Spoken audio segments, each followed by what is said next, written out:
biting wind, a ravenous beast, clawed at the windows of the rehab center, its mournful howl a prelude to the horrors that lay ahead. Inside, Darby Thorne, a young woman haunted by her past, found no solace in the sterile environment. Her eyes, two pools of perpetual storm, darted nervously, mirroring the chaos within her. She clutched the pamphlet on addiction recovery, its words a meaningless jumble against the backdrop of her tormented mind. A text message, a digital dagger, pierced the fragile peace she had managed to construct. Her mother, the woman who had borne her and suffered through her addiction, was in the hospital, undergoing emergency brain surgery. The news sent a tremor of guilt and desperation through Darby, a dark whisper urging her toward redemption. Her sister, Devon, had warned her, the words chillingly detached. "Don't you dare try to come. You're not wanted here." Yet, Darby's resolve was not so easily broken. Her mother's life hung precariously in the balance, a fragile thread that snapped with every passing second. The need to see her, to be there, was an irresistible pull. Her escape was a chaotic symphony of desperation, a mirror of her life. The icy road, a cruel and unforgiving canvas, was painted with the furious strokes of a blizzard. The world outside her car was a swirling vortex of white, a disorienting and terrifying spectacle. Fear, a bitter taste in her mouth, threatened to consume her. It was then that she encountered Corporal Ron Hill, a local officer with a face like carved granite, who delivered the grim news. The interstate was closed due to the treacherous weather.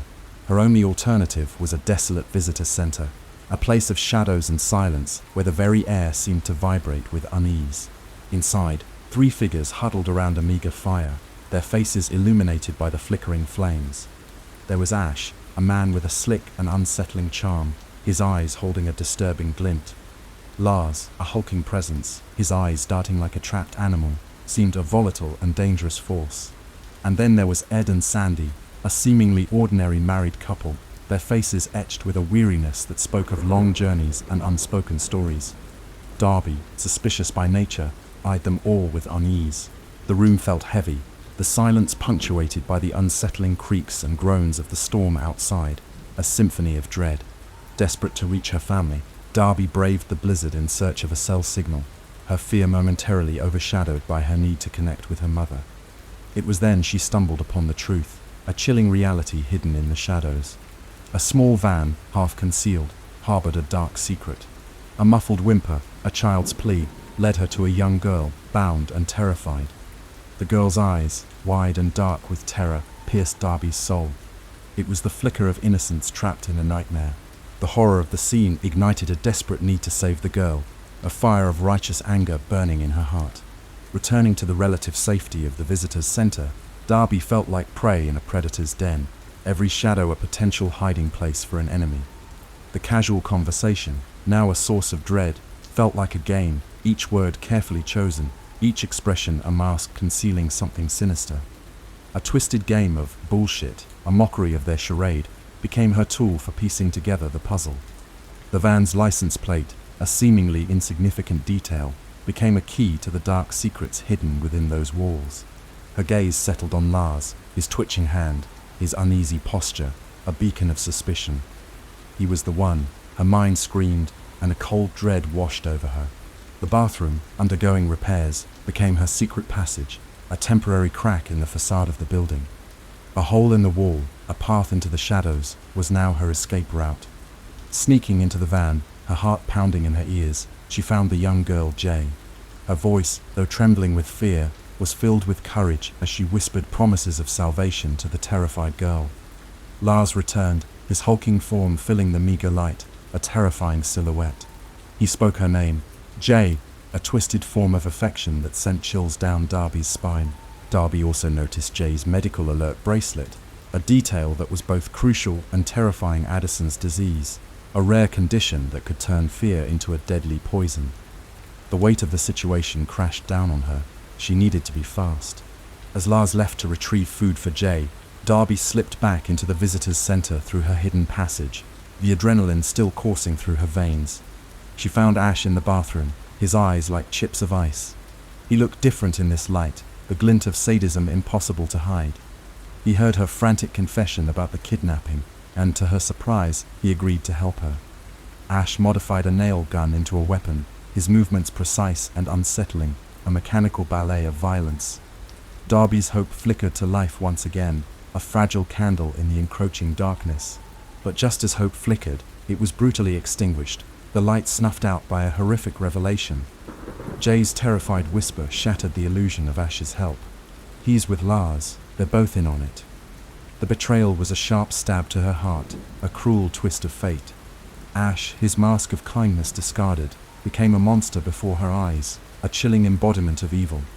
He confiscated her phone, deleting her desperate attempts to contact the authorities. He threatened to kill her if she tried to reveal the kidnapping, his words a promise of agonizing death. Jay, desperate for freedom, cut herself loose and fled into the woods, a fleeting figure in the storm. Darby, fueled by adrenaline and a fierce need to protect the young girl, attacked Ash with a hammer, a desperate struggle for survival. But Ash was too strong, and he turned her attack into his advantage, a predator toying with his prey. Lars, a beast of the shadows, emerged from the hole, interrupting the fight, his hulking presence a terrifying reminder of the danger that surrounded her. In the chaos, she stole his keys, a small victory in a desperate war. The search for Jay became a desperate hunt, a twisted game of cat and mouse played in the heart of a blizzard. Ash revealed their destination, a shadowy figure known only as Uncle Kenny, a trafficker in human lives, a purveyor of human misery. Lars, with a chilling naivete, believed they were finding them better homes, his words a testament to his twisted morality. The casual cruelty of their beliefs, their utter lack of empathy, made her blood run cold, a chilling realization of the depths of their depravity. Darby used a flashlight as a weapon, blinding the two monsters, and escaped, the fear a constant companion. The sound of a gunshot echoed through the night, bringing Ed and Sandy into the nightmare, their lives irrevocably changed. They found Jay, unconscious, buried in the snow, her body a fragile testament to the brutality she had endured. She recounted the kidnapping, the horror of it washing over them, painting a vivid picture of the evil that was afoot. The ordinary couple barricaded the entrance, their faces now mirroring the terror that gnawed at Darby's soul, their lives now intertwined with hers in this terrible drama. Ed, a former Marine, played the role of negotiator, his bluff masking the desperation and fear in his heart, a desperate attempt to maintain control in a situation spiraling rapidly out of hand. The desperate bargaining for Jay's medicine turned into a deadly game, each word spoken weighed against the fragility of life. While Ed bartered with the kidnappers, his voice a steady tremor, Darby hid the car keys in the snow, a small act of defiance, her hope flickering like a dying flame. Then, the unthinkable occurred, a betrayal that cut deep and redefined the rules of the game. The kidnappers doused the building in gasoline, threatening to turn the center into a blazing inferno if their demands were not met, their cruelty a terrifying spectacle. Jay woke, and in a moment of stark clarity, revealed the unimaginable. Sandy was her maid, the woman who had betrayed her, a viper in the nest. The flashback was a cruel revelation, a window into the twisted logic of evil. Sandy, desperate for money, had agreed to help Ash and Lars, not knowing their true intentions, her greed and desperation making her an unwitting pawn in their terrible game. She had been promised a ransom, unaware that Jay was a commodity, not a person, her complicity a chilling example of the depths of human depravity. In the present, Sandy confessed her treachery, the guilt-ridden words tasting like ash in her mouth, a recognition of the irreparable harm she had caused. She allowed the kidnappers inside, sealing her own fate, a tragic figure caught in the web of their violence. The truth, once a flicker of understanding, became a flood of horror, a devastating wave that threatened to drown them all. Ash, knowing Darby held the keys, brutally killed Ed and Sandy, their lifeless bodies adding to the growing carnage, a chilling display of the disregard for human life. He pinned Darby's hand to the wall with a nail gun, his eyes full of a malevolent glee, reveling in her pain and helplessness. It was a moment of utter despair, a glimpse into the abyss, a text message, a cruel twist of fate, delivered the news. Her mother was dead, the fragile thread that held her to the world had snapped. It was the final blow, a crushing reminder of her loss and the cruel irony of her desperation, the depth of her despair almost unbearable. She was then further taunted when another text message revealed that her message to the police had finally reached the authorities, a flicker of hope amidst the darkness. The arrival of Corporal Ron was imminent, or so it seemed. With Jay at his mercy, Ash's twisted smile was a terrible sight. Darby revealed the location of the keys, a desperate bargain to save a life, even as she knew she was sealing her own fate. Ash, in his arrogance, left the gun with Lars, a fatal mistake that would cost him everything, his hubris blinding him to the potential for resistance. She convinced Jay to bring her a hammer, plunging the room into darkness, a strategic move to gain a slight advantage in the desperate fight for survival. The darkness was her cloak, a cover for her desperate plan, a tool to hide her intentions. Darby, in a moment of terrifying resilience, snorted heroin to numb the pain, a desperate act of survival in a desperate situation, a temporary reprieve from the agonizing reality. The nail, a symbol of her captivity, was ripped from her wrist, the pain a searing reminder of the battle for survival, a testament to her will to live. She disarmed Lars and took the gun, the weapon now a symbol of power in her hands, her fear morphing into a desperate courage. The standoff with Ash was a battle of wills, a psychological war fought on the precipice of death. Jay, despite her fear, acted heroically and hit Ash's nail gun with a hammer, a stray nail piercing Lars' forehead, a moment of unexpected violence. He stumbled and fell, the nail sinking deeper into his skull and killing him, in an explosion of grotesque violence, his reign of terror finally at an end. Ash was momentarily stunned, the chaos and violence providing an opening for Darby and Jay to escape, their chance for freedom finally in their grasp. They rushed to the car, their hearts pounding like a war drum, the adrenaline fueling their desperate flight. But Ash was not so easily defeated, his desire for control too powerful to ignore. He punctured the car's tires, sending it careening into a light pole, a chaotic scene that threatened to end their flight before it began. Ash, realizing he had lost control, became more reckless, his violence escalating to a new level of brutality. He set fire to the visitor center, attempting to erase his crimes, a final act of desperation to cover his tracks. He found Darby, unconscious in the wreckage, and prepared to finish her off, his twisted grin the last thing she saw before darkness took over. Then Corporal Ron arrived, his presence a beacon of hope in the heart of darkness. He was not the savior she had hoped for, though. He saw a concerned citizen helping a victim, not the monster who had caused the chaos, his perception clouded by the facade that Ash had so carefully crafted. But Ash played the role of concerned citizen, a terrifying act of deception, his manipulation a chilling display of his depravity. Darby, in a desperate act of survival, shot Ash, her action born of pure survival instinct, a desperate attempt to save herself and Jay.